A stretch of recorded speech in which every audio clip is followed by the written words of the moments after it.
এই গণ অভ্যুত্থানে কিন্তু কোনো মতাদর্শ ছিল না, এটা ছিল একটা স্পিরিট।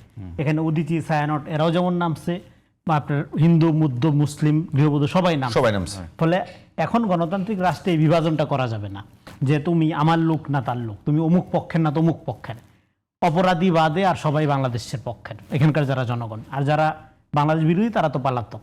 ফলে এখানে একটা রিকনসিলিয়েশন লাগবে এবং সোশ্যাল ডায়লগ, যেটা আমি বললাম যে এক গ্রুপ আরেক গ্রুপের সাথে ডায়লগের অবস্থাটা লাগবে। এখানে যদি আপনি একটা আরেকটাকে রিকনসিলিয়েশন কার মধ্যেকার? এক গ্রুপের সাথে আরেক গ্রুপের, অপরাধী ছাড়া, আপনার ভিন্ন চিন্তা যদি থাকে, আওয়ামী লীগের সাথে বিএনপির বা জামাতের, না আওয়ামী লীগ বিএনপি শুধু না, এটা রিকনসিলিয়েশন ধরেন শাপলা শাহবাগী শক্তির তো রিকনসিলিয়েশন লাগবে। আপনি যে এখানে বাঙালি জাতীয়তাবাদের নামে একটা ফ্যাসিবাদ তৈরি করলেন, হ্যাঁ, আপনি তো এখন আপনি আওয়ামী লীগকে যে কালচারালি শক্তিশালী করার মধ্য দিয়ে এতগুলো বছর এখানে গণতন্ত্র হরণের প্রক্রিয়ার মধ্যে যুক্ত ছিলেন, এটার জন্য আপনি সরি ফিল করবেন না? আপনি আপনার চিন্তাটা পরিবর্তন করবেন না? গণঅভ্যুত্থানের মধ্যে নতুন মতাদর্শের এই ধারায় যতগুলো শক্তি আছে, সবাইকে শক্তি আছে, শাহবাগী যদি বলেন, সাথে যদি আওয়ামী লীগ বলেন, তারা কি কেউ মনে করে কিনা, আপনি দেখেছেন কিনা যে 5 আগস্টে যেটা হয়েছে সেটা একটা গণঅভ্যুত্থান বা বিপ্লব? কোনোটা মনে করে? তারা মনে না করলে কিছু আসা যায় না তো। অন্ধ হইলে প্রলয় বন্ধ থাকে না তো। আপনি অন্ধ হইলে প্রলয় বন্ধ থাকে। রিকনসিলিয়েশন কিভাবে করবেন? রিকনসিলিয়েশন না হইলে আপনি যদি ধরেন এই যে এখন যদি আওয়ামী সাপোর্টাররা মনে নাই করে যে ওইটা শেখ হাসিনা হত্যাযজ্ঞ ছিল, ওইটা বড় ধরনের গণহত্যা ছিল, তা যদি মনেই না করে, ইন্টারন্যাশনালি প্রুফ তো, জাতিসংঘের রিপোর্ট আছে, কিন্তু তারা তো মনে করছে না। তারা মনে না করাতে কিছু আসা যায় না তো ভাই। রিয়েলিটি, বাস্তব বলে না যায়, বাস্তবতা মাইনা নাও, রিয়েলিটি চেঞ্জ হয়ে গেছে। আপনি মনে না করলে কিছু আসা যাচ্ছে না তো, কারণ এখন এই জন্যই তো চ্যালেঞ্জটা। এমন দ্বিতীয় প্রশ্ন করি, ফলে এখন ডেইলি স্টার প্রথম আলোতে হামলা হয়েছে, তার মানে ডেইলি স্টার প্রথম আলো যদি কোনো অন্যায় করে, এই যে দেখেন তারেক রহমান নিয়ে আমরা কথা বলতেছি, তারেক রহমানের চরিত্র হননের ক্ষেত্রে বিএনপি, জামাত, ইন্ডিয়া, প্রথম আলো সবার পজিশন তো কখনো কখনো এক হয়ে যাচ্ছে। ন্যারেটিভ পলিটিক্স, আমরা 5 তারিখের পরে পোস্ট ন্যারেটিভ যুগে চলে আসছি। আপনি আমার সমালোচনা করেন, আমি আপনার সমালোচনা করব, কোনো সমস্যা নেই, কিন্তু প্রোপাগান্ডা করা যাবে না, চরিত্র হননের রাজনীতি করা যাবে না, মানুষের মর্যাদাবোধকে আহত করা যাবে না। আমি তো সেটাই বলতেছি। কিন্তু এখানে এখন ডেইলি স্টার প্রথম আলোতে হামলাকে এত বড় করে দেখানোর কারণ কি? বড় করে দেখানোর কারণটা হলো যে ডেফিনেটলি 5 তারিখের পরে তো এই জিনিসটা সবাইকে শক্ট করে ফেলছে। এটা তো আমরা কেউ আশা করি, এটা তো হইতে পারে না, এটা কেন হবে? কিন্তু একদিকে আপনি এটা বলবেন, এটার জন্য আমরা প্রতিবাদ জানাচ্ছি, আমরা তার বয়ান বা তার স্টাইলটা আমরা ফলো মানে প্রেসক্রাইব করি না, সমর্থন করি না, তারপরে আমরা প্রতিবাদ জানাচ্ছি। তার মানে এটা না যে আপনার বিগত দিনের যে কার্যক্রম, আপনি যে তারেক রহমানের এই যে চরিত্র হননের এটা লাগাতার কিচ্ছা 15 বছর ধরে চালাইলেন, সেটা কি তাহলে এখন আপনি তারেক রহমানের প্রশংসা করলে কি হয়ে যাবে? ঠিক হয়ে যাবে? হয়তো হয় না। আপনার নিজেকে সরি বলতে হবে এবং আপনার কোর্সটা রিভাইজ করে নতুন বাংলাদেশকে গণতান্ত্রিক বাংলাদেশ গঠনের ক্ষেত্রে আপনার ভূমিকাটা নিতে হবে। এই জন্য দেখেন এখানে একটা কথা আসছে, কনস্পিরেসি পার্ট অফ পলিটিক্স। আমি যেটা বলছি ওটা উত্তর পানি, কিন্তু যে বিএনপি যে ক্যারেক্টার যে রাজনৈতিক দল হিসাবে, সেই জায়গাটাতে একেবারে সেন্টার ওকে বুঝছে। এখন বিএনপির ক্যারেক্টারটা কি, এটা একটা ভুল। বিএনপি কোনো মতাদর্শিক রাজনৈতিক দল না। বিএনপি হলো সব দলের একটা পার্টি। এখানে ডান আছে, বাম আছে, হ্যাঁ, আসলে কি তাই শুনবে তাই মনে করেন? এবং বিএনপির রাজনীতি ডান বাম ঝান্ডু বাম সব আছে। কিন্তু বিএনপির চ্যালেঞ্জটা কোথায়? চ্যালেঞ্জটা হলো মতাদর্শ ভিত্তিক না, মূল্যবোধ ভিত্তিক, ভ্যালু বেসড পলিটিক্স। আচ্ছা ঠিক আছে, ধরলাম এটা। না ভ্যালু বেসড পলিটিক্স এবার আপনি করবেন কি দিয়া? পারসন উইথ ভ্যালুস দ্বারা। সে ডান না বাম এটা গুরুত্বপূর্ণ না, গুরুত্বপূর্ণ হলো সে বাংলাদেশপন্থী কিনা, সে সৎ কিনা। এটা হলো 1 নম্বর যোগ্যতা। উদাহরণ দিই, জিয়াউর রহমান কি করছিল? তার যে প্রধান আপনার প্রতিরক্ষা কর্মকর্তা মানে নিরাপত্তা কর্মকর্তা, সেই লোক কি রক্ষী বাহিনীতে ছিল না? রক্ষী বাহিনী থেকে আইসা তার প্রধান নিরাপত্তা কর্মকর্তা হয় নাই মাহফুজ? কিভাবে হয়েছে?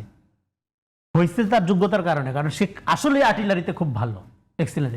এবং বলে না জিয়া রহমান অমুক রাজাকার তমুক রাজাকার এগুলি পুনর্বাসন করছে। আরে ভাই, সে তো রাজাকার টাজাকার দেখেন নাই, সে দেখছে লোকটা অপরাধ করে নাই। হ্যাঁ, অপরাধ না থাকলে মানে বড় মেজর অপরাধ নাই, লোকটা যোগ্য। তাই জন্য জিয়া রহমান ক্যাবিনেটকে কি বলা হয়? যে সবচেয়ে মেধাবীদের ক্যাবিনেট বলা হয়। দেশ পুনর্গঠনের জন্য আপনার এই জিনিসটা লাগবে। আপনি যদি এখনই আপনি জামাত, আমি বিএনপি, ওএনসিপি বিভক্ত করেন, আপনি দেশ পুনর্গঠন করবেন কিভাবে? দেশ পুনর্গঠন প্রক্রিয়াটা হলো ভ্যালু বেসড। এখানে সবচেয়ে যোগ্য লোককে, যে সবচেয়ে সৎ, যে সবচেয়ে ত্যাগী, এই যোগ্য যদি তাহলে 1 লাখ লোকের মধ্যেই বানাইতে হবে। আমিও ত্যাগী, আপনিও তুই ও ত্যাগী, ত্যাগী দিয়ে লাভ নেই ভাই। সবচেয়ে যোগ্য লোক হলো সেই যে সবচেয়ে অনেস্ট। এটা হলো 1 নম্বর যোগ্যতা। ভ্যালু বেসড পলিটিক্স এইটাই। জিয়া রহমান বিএনপি কেন টিকে আছে? এই নেতাকর্মীর কারণে, জনগণের কারণে, নীরব সমর্থনের কারণে। কই থেকে আসছে? ট্রাস্টটা কই থেকে আসছে? আসছে জিয়া রহমান অনেস্টি। আসছে কোথায়? আসছে বেগম খালেদা জিয়ার এক নিরাপোষ ভূমিকার কারণে, যে মহিলা জীবন যায় তারপর পজিশন চেঞ্জ করে না। এইটাই হলো বিএনপি। বিএনপি কোনো মতাদর্শ ভিত্তিক দল না। এই জন্য আপনি ডান বলেন, বাম বলেন, সেন্টার লেফট, সেন্টার রাইট, এই সমস্ত হিসাব আপনারা করতে পারেন, কিন্তু সেই হিসাব দিয়ে বিএনপির চলবে না। বিএনপিকে যেটা করতে হবে, এখানে বাংলাদেশ পন্থার, এই মধ্যপন্থার রাজনীতিকে ফিলোসফিক্যালি কালচারালি মূলধারা করতে হবে। এখানে বামপন্থীরা মনে করতেছে কি যে এখন বিএনপিকে আমাদের সমর্থন করে অথবা আমাদের ছাড়া বিএনপি চলবে না, আমরা বিএনপিকে আমাদের মতো করে চালাবো। ডানপন্থীরা মনে করে বিএনপি তাহলে তো এটা তো বামপন্থী হয়ে যাচ্ছে না, আমাদের মতো করে চালাবো। নো, বিএনপি ডানপন্থীও না, বামপন্থীও না। বিএনপি বাংলাদেশ পন্থা, এই যে বাংলাদেশি জাতীয়তাবাদ, এটা হলো সমস্ত পন্থার বাইরে একটা মূল্যবোধ ভিত্তিক বাংলাদেশি পরিচয়টা, একটা আমাদের সিভিলাইজেশনাল পরিচয়, এই জায়গার থেকে আসবে। আপনি কি বিশ্বাস করেন এটা গুরুত্বপূর্ণ না বাংলাদেশের জন্য, গুরুত্বপূর্ণ হলো আপনার অধিকার রাষ্ট্র নিশ্চিত করে কিনা। আগামী দিনের বাংলাদেশ হলো দল যার যার রাষ্ট্র সবার। আমার একটা রাষ্ট্র গঠন প্রকল্প লাগবে। এইবার তারেক রহমানের বক্তব্য সেটাই আছে। চ্যালেঞ্জ হলো এইটা, চ্যালেঞ্জ হলো আই হ্যাভ এ প্ল্যান এবং চ্যালেঞ্জ কি? চ্যালেঞ্জটা হলো ডানপন্থীকে খুশি করে না, বামপন্থীকে খুশি করে না, চ্যালেঞ্জ করে হলো সাধারণ মানুষকে। একটা সাধারণ খেটে খাওয়া মানুষ, ও ডানপন্থী বামপন্থী দিয়ে ফাংশন করে। ডানপন্থী সে ফাংশন করে তার ডে টু ডে লাইফের ক্ষেত্রে কোন দলের প্রস্তাবনাটা কি। আমি আজকে কালকে থেকে আমি সিএনজিওয়ালা সাধারণ মানুষের সাথে কথা বলতেছিলাম, হ্যাঁ, তাদেরকে এই আবেগ স্পর্শ করেছে, কিন্তু আমি যে কথাটা বললাম, এই আবেগের ফসলটা যদি নেতাকর্মীদের মধ্যে বিভাগ আপনি যদি সীমাবদ্ধ রাখেন, তাহলে তো এই যে আপনি ধরেন একটা ঐতিহাসিক প্রত্যাবর্তন, শুধু প্রত্যাবর্তন না, এটাকে তারেক রহমানের প্রত্যাবর্তন বলবেন? আমি তো বলবো at the same time political পুনর্জন্ম, রাজনৈতিক পুনর্জন্ম তার। এই রাজনৈতিক পুনর্জন্মের ফসলটা তো তাহলে আপনার প্রধান কাজ কি? বিএনপি ধরেন আপনি বিএনপির কর্মী বা নেতা, আপনার প্রধান কাজ হইল এই যে সাধারণ সিএনজি চালক, রিক্সাওয়ালা, কৃষক, তার কাছে এই ফসলটা পৌঁছানো। ফসলটা পৌঁছানোর জন্য কি লাগবে? রাষ্ট্র গঠনের একটা পরিকল্পনা লাগবে। সেটাই তারেক রহমান বলেছেন, I have a plan, we have a plan. এই প্ল্যানটার কোনো রেটরিক্স না, এটা বাস্তব ভিত্তিকভাবে এই প্ল্যানটা পৌঁছাই দিতে হবে। এটাই বাংলাদেশের সামনে বড় চ্যালেঞ্জ। এই জন্য কি লাগবে?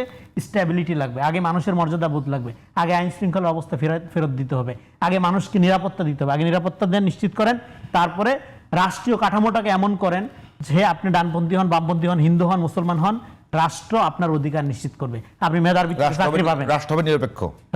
রাষ্ট্র কোনো মতাদর্শিক যখনই হবে, তখন সে ফ্যাসিস্ট হয়ে উঠবে, হোক সে বামপন্থী মতাদর্শের, হোক সে ডানপন্থী মতাদর্শের। এই জন্য রাষ্ট্রকে আমরা কোনো ইডিওসেন্ট্রিক প্রতিষ্ঠান, এই যে আলথুসারের আলোচনা, হ্যাঁ, state apparatus and ideology, Hasina কি কোনোদিন বলছে যে আমি স্বৈরাচার, ফ্যাসিস্ট, আমার পক্ষে থাকতে হবে সবাইকে? সে বলছে আমি গণতন্ত্রের স্বার্থে তোমাদের সাথে আছি।